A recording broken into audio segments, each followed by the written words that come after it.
Friends, நான் உங்கள் GS family. எல்லோரும் நல்லா இருக்கீங்களா?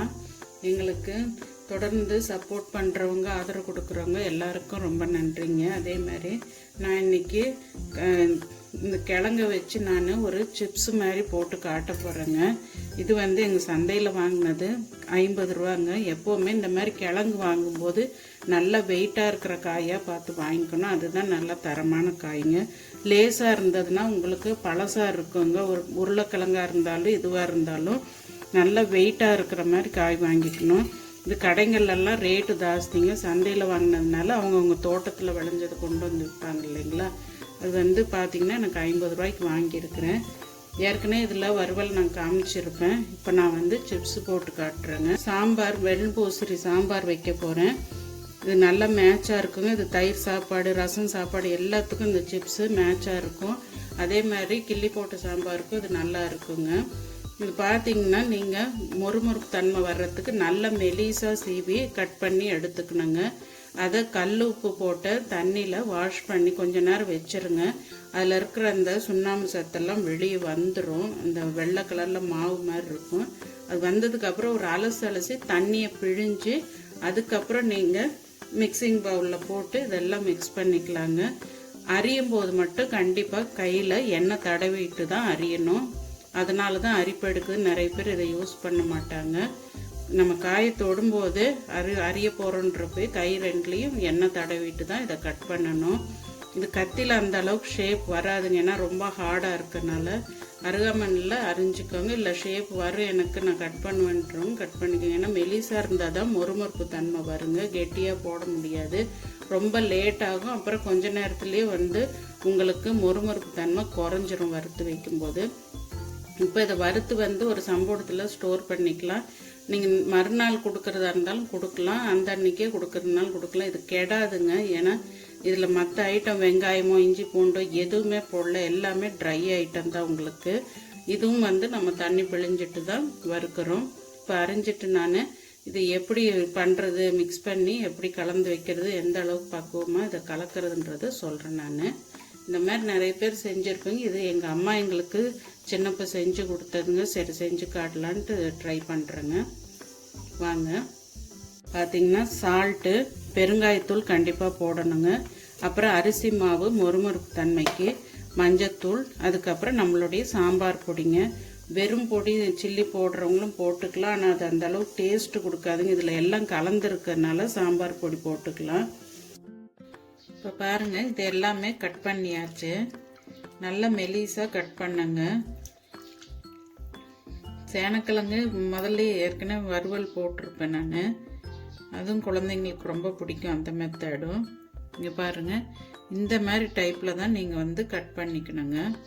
இந்த வாழைக்காய் பஜ்ஜியை விட கொஞ்சம் லேசாக இங்கே பாருங்கள், இந்த மாதிரி மடங்குற மாதிரி டைப்பில் கட் பண்ணிக்கோங்க. ரொம்ப திக்னஸ் இருந்ததுன்னா உங்களுக்கு வேகிறதுக்கு ரொம்ப நேரம் ஆகுங்க. இந்த மாதிரி எல்லாமே இந்த மாதிரி மெலிசாக எப்படி இருக்குது பாருங்கள். இந்த மாதிரி கட் பண்ணிக்கோங்க. பாருங்கள், கல் உப்பு போட்டதுனால இந்த அழுக்கெல்லாம் எடுத்துகிட்டு வந்துடுச்சு. இந்த தண்ணியோட கலர் பார்த்தாலே உங்களுக்கு தெரியும். இப்போ இதை மறுபடியும் வாஷ் பண்ணி நல்லா தண்ணியை வடித்து எடுத்துக்கலாம். ரெண்டாவது இந்த சில்லி போடுறதுக்கு இந்த சிப்ஸ் போடுறதுக்கு நீங்கள் ரொம்ப நேரம் இந்த சிக்கன் 65 மாதிரி ஊற வைக்கணும்னு அவசியம் கிடையாதுங்க. ஒரு 5-10 நிமிஷம் இருந்தாலே போதும். நல்லா டேஸ்ட்டு பிடிச்சிக்கோங்க. உப்பு மட்டும் அளவாக பார்த்து போட்டுக்கோங்க. கிழங்கு வகைங்களுக்கு உப்பு டக்குன்னு கூடாயிடும். உங்களுக்கு டவுட் இருந்தால் கூட நீங்கள் 1-2 சாம்பிளுக்கு வறுத்து பார்த்துட்டு கூட உப்பு எக்ஸ்ட்ரா வேணும்னா ஆட் பண்ணிக்கோங்க. நிறைய பேர் தெரியாமல் உப்பு எப்பவும் போல் போட்டுருவாங்க. இந்த கிழங்கு ரொம்ப அப்சர்வ் பண்ணாதுங்க. பாருங்கள், ஃபஸ்ட்டு இருந்ததுக்கும் இப்போவும் எவ்வளோ க்ளீனாக இருக்குது தண்ணி. இந்த மாதிரி தான் வாஷ் பண்ணி எடுத்துக்கணுங்க. இப்போ இதை நல்லா தண்ணி பிழிஞ்சிட்டு நாம் எல்லா பவுடரும் போட்டு மிக்ஸ் பண்ணிக்கலாங்க. வெள்ளை பூசணி பார்த்திங்கன்னா தோல் எடுத்துட்டு அந்த விதை பகுதியை எடுத்துட்டு கட் பண்ணோம். நிறைய குழந்தைங்களுக்கு புதுசாக மேரேஜ் ஆனவங்களுக்கு தெரியாது. பார்த்திங்கன்னா இந்த அளவுக்கு அளவாக கட் பண்ணிக்கலாம். டக்குன்னு வெந்துருங்க. அதே மாதிரி இது ரொம்ப நேரம் எல்லா காய்கறியும் போல் தண்ணியில் போட்டு வாஷ் பண்ணக்கூடாது. இது ஏற்கனவே நீர் சத்து அதிகமாக இருக்கிறனால ரொம்ப தண்ணி எடுத்துக்கும். அப்புறம் நீங்கள் ஒரு அளவுக்கு சாம்பாரில் தண்ணி விட்டு அது ஒரு அளவு எக்ஸ்ட்ரா அதில் இருக்க தண்ணியெல்லாம் வெளியேற ஆரம்பிச்சிடும் வேக வைக்கும்போது. அதனால் ஜஸ்ட்டு ஒரு வாஷ் பண்ணால் போதுங்க. தண்ணியில் போட்டு வைக்கக்கூடாது. இது போட்டு தான் நான் சாம்பார் வைக்க போகிறேன். தோல் எடுத்துடணும். ஃப்ரண்ட் பகுதியில் இருக்க விதை பகுதியை எடுத்துட்டு தான் இது யூஸ் பண்ணணும். தெரியாதவங்களுக்கு சொல்கிறேங்க. இப்போ இதில் மிக்ஸ் பண்ணிக்கலாம். நம்ம ஃபஸ்ட்டு வந்து அரிசி மாவு போட்டுக்கலாம். ஒரு 3.5 ஸ்பூன் அளவுக்கு போடுறேன். ஏன்னா நம்மக்கிட்ட அதிகமாக இருக்கிறதுனால இந்த அளவுக்கு போடுறேன். மொறுமொறு தன்மைக்கு தான். இது ஒரு 4 டீஸ்பூன் போடுறேன். மிளகாய்த்தூள் சின்ன டீஸ்பூனுங்க. அப்புறம் 1/4 டீஸ்பூன் அளவுக்கு மஞ்சள் பொடி. சால்ட் வந்து இப்போதைக்கு நான் ஒரு 3/4 டீஸ்பூன் சின்ன ஸ்பூனில் போடுறேங்க. பெருங்காயத்தூள் அது ஒரு 1/4 டீஸ்பூன் போட்டிருக்குங்க. பத்தலைன்னா நீங்கள் எல்லாமே கொஞ்சம் கொஞ்சம் ஆட் பண்ணிக்கலாம். இப்போ தயிர் நான் சொல்ல மறந்துட்டேன். தயிர் வந்து பைண்டிங்கோசரம் ஒரு 2 டீஸ்பூன் அளவு போடுறேன். கொஞ்சம் கொஞ்சமாக தண்ணி விட்டு நாம் மிக்ஸ் பண்ணிக்குவோம். உப்பு காரம் எல்லாம் அவங்கவுங்க அளவுக்கு அதே மாதிரி உப்பு மட்டும் பார்த்து போட்டுக்கோங்க.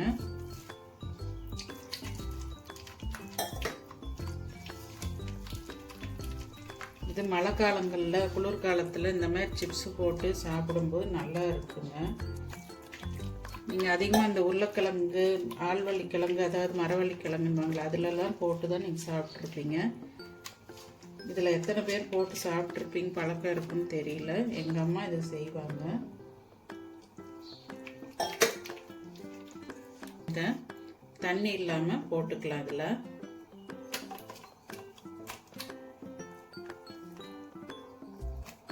இது எடுத்து வச்சாலும் ஒன்றும் ஆகாதுங்க.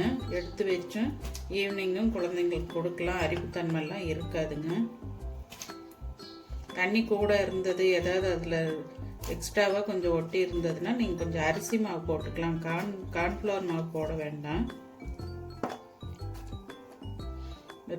தட்டு இப்படி வடித்து வச்சிட்டிங்கன்னா, வலை இல்லாதவங்க இந்த மாதிரி தட்டை இந்த இடத்துல மேடு பண்ணி வச்சிங்கன்னா இந்த தண்ணியெல்லாம் இந்த இடத்துல வடிஞ்சிருங்க. பேடிகை சில்லியோ இல்லை உங்களுக்கு காஷ்மீரி சில்லியோ போடும்போது இன்னும் கலராக இருக்கும். இன்னும் கொஞ்சம் மிளகாத்தூளும் அரிசி மாவும் போட்டுக்கிறேன்.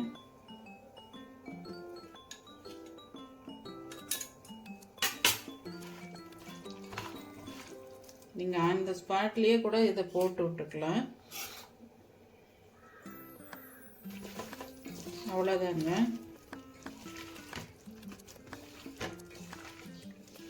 நீங்கள் உப்பு காரெல்லாம் சரி பார்த்துட்டு, ஒரு துளி உப்பும் காரமும் கூட இருக்கணும். பிரியாணி இந்த மாதிரி சில்லி வறுக்கும் போதெல்லாம் இது எண்ணெய் காயிற வரைக்கும் நம்மளுக்கு ஊறினா கூட போதுங்க. இது இப்படியே தனித்தனியாக எடுத்து உதுத்து போட வேண்டியதுதான். கை அரிப்பு எடுக்கும் எனக்குன்னு பயந்துக்கிறவங்க க்ளவுஸ் போட்டு கூட செஞ்சுக்கோங்க. சாப்பிடும் போதில் எந்த தொந்தரவும் கொடுக்காதுங்க. ஏன்னா அந்த மாதிரி தொந்தரவு இருந்தால் நான் உங்களுக்கு இந்த டிஷ் செஞ்சே காட்ட மாட்டேன். இதை கொஞ்ச நேரம் க்ளோஸ் பண்ணி வச்சிடலாம். இப்போ சாம்பாருக்கு மென்பூசணி போட்டு வெந்துட்டு இருக்குதுங்க. சைட் பை சைடு அதுவும் நடந்துட்டுருக்கு. சாப்பாடு வெந்தாச்சுங்க. அது வடிக்கலாம். இனி பார்த்தீங்கன்னா இது வறுத்துட்டு காமிக்கிறேங்க. இப்போ பாருங்கள், இது நல்லா ஊறிடுச்சு. ஒரு 10 நிமிஷம் ஆயிடுச்சு. ஆயிலும் வந்து நல்லா ஹீட் ஆயிடுச்சுங்க. இப்போ நாம் இதை உதுத்து போட்டு விட்டுக்கலாம். ஓரளவுக்கு ஃப்ளேம் தூக்கி வச்சு நாம் வறுத்துக்கலாம். போடும்போது மட்டும் ஃபஸ்ட் டைம் கொஞ்சம் குறைச்சி வச்சு போட்டுக்கோங்க. ரொம்ப டார்க் ப்ரௌனாக எடுக்காதீங்க. ஓரளவுக்கு வறுபட்டது உங்களுக்கே தெரியும். நாம் எடுக்கும்போது தட்டில் போடும்போது இந்த சவுண்டு வருங்க. இது பெருசாக உங்களுக்கு கடாயில் ஒட்டாது, இஞ்சி பூண்டு பேஸ்ட் போடாதனால. இன்னும் அகலமான கடாயாக நீங்கள் எடுத்துக்கிட்டிங்கன்னா கொஞ்சம் எக்ஸஸாக நிறைய போடலாம். இது வறுபடட்டுங்க, உங்களுக்கு காட்டுறேன்.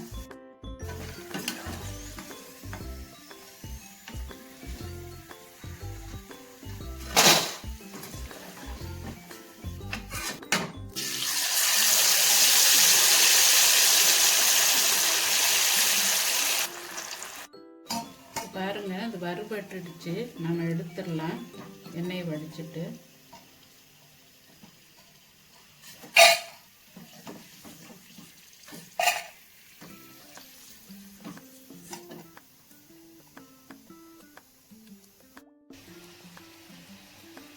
பாருங்கள், வெள்ளை பூசணி சாம்பார் வச்சாச்சு. இது வந்து நீரோடம்புக்காரங்களுக்கு ரொம்ப நல்லதுன்னு சுரக்காய் இதெல்லாம். இதுக்கு மேட்சாக பாருங்கள், இது கொஞ்சம் டைம் ஆகும்போது கெட்டியாகும். பாருங்கள், இந்த ஃப்ரை பண்ணியிருக்கிறேன். உங்களுக்கு சத்தம் கேட்குதுங்களா? சாப்பாடு சுட சுட சாதம் வச்சுருக்கிறேன். இதுக்கு மேட்சாக நல்லா இருக்குங்க. இங்கே பாருங்கள், சவுண்டு கேட்குதுங்களா? இந்த மாதிரி நல்ல முறுமுறுப்பு தன்மையாக வரும். உங்களுக்கு உடச்சும் காமிக்கிறேன் பாருங்கள். இந்த மாதிரி நீங்களும் ட்ரை பண்ணுங்கள். அதே டைமில் இந்த மாதிரி கெட்டியாக போடும்போது பாருங்கள், அந்த சவுண்டு வரல, ஒரு மாதிரி மடங்கின மாதிரி ஆகுது. இது 1-2 பீஸ் நம்மளுக்கு லாஸ்ட்டாக கட் பண்ணும்போது இந்த மாதிரி வரும். அதனால தான் மொத்தமாகவே கெட்டியாக போட வேண்டான்றது. இது குழந்தைங்க ரொம்ப விரும்பி சாப்பிடுவாங்க. டேஸ்ட்டும் சூப்பராக இருக்குங்க. உப்பு காரமெல்லாம் நீங்களும் இதே மாதிரி ட்ரை பண்ணி பார்த்துட்டு எப்படி வந்ததுன்றதை கமெண்ட் பாக்ஸில் கமெண்ட் பண்ணுங்கள். சுட சுட சாம்பார் சாதத்துக்கு, ரசம் சாதம், அதுக்கப்புறம் தயிர் சாதம் எல்லாத்துக்குமே இது நல்ல ஒரு மேட்சாக இருக்கும். வெறும் ஆயிலையும் குழந்தைங்க சாப்பிடுவாங்க. இதே மாதிரி நீங்களும் ட்ரை பண்ணி பார்த்துட்டு இது மாதிரி நீங்கள் போட்டிருக்கீங்களான்றதை கமெண்ட் பாக்ஸில் கமெண்ட் பண்ணுங்கள். நீங்களும் இந்த சேனைக்கிழங்கு வறுவல் ட்ரை பண்ணி பாருங்கள். நல்லா இருக்குங்க டேஸ்ட்டு.